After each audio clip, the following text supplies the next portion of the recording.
guys, so I just really wanted to talk about the difference between just surviving and actually thriving in your life. And for me to be able to start thriving, it's really meant taking a step back and living my life slower. Having less on my plate, having less of a to-do list, and that's when I've been able to start thriving. Because back a few years ago, when I used to work full time, I thought that to thrive in my life, I had to work full time, do extra hours to earn extra money, and I also thought that I had to go to uni to make something of myself and have a decent career. And I had all these ideas that thriving meant pushing yourself as hard as you could possibly go. And for anyone, that's really hard.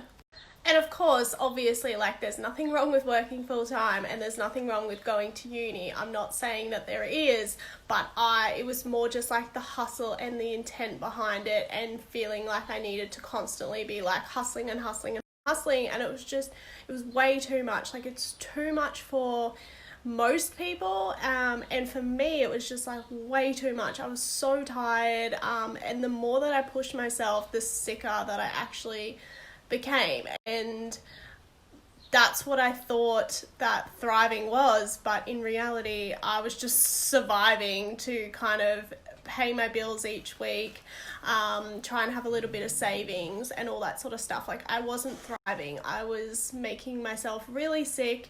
I didn't have that much money anyway at the end of the week, and it was well, I'm doing all of this and what am I getting out of it? I'm just making myself sicker. So yeah, I've definitely learned over the last couple of years. It was a bit of a hard lesson for me, but doing more does not equal thriving in your life. And there's been so many times where I've had to make these decisions for myself and be well, I can be doing this, and this is, maybe it's going to be earning more money or whatever it is. But if I'm doing it, it's also sacrificing my health. And then if I'm not at optimal health, then I'm not thriving in my life. So what is the point in doing all this extra work and making myself sicker? There really is no point. Yes, it may get you some short-term results or gratification, but at the end of the day, it's going to hold you back, really, because it's too much. And of course, it goes without saying that every single person is completely different, and you shouldn't be comparing yourself to what other people are doing in their life, because I used to compare myself to other people who could just handle the busier schedules. They weren't dealing with a chronic illness, so they could handle it, or at least they seemed like they could handle it.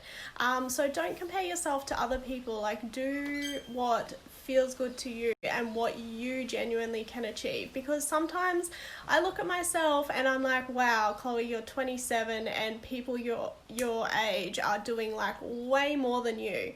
But that's okay. That's what they want to do, and this is what I want to do. And I want to live slower, and I want to make my health the number one priority, because I want to be thriving in my life. And I'm thriving more in my life now than I ever have before.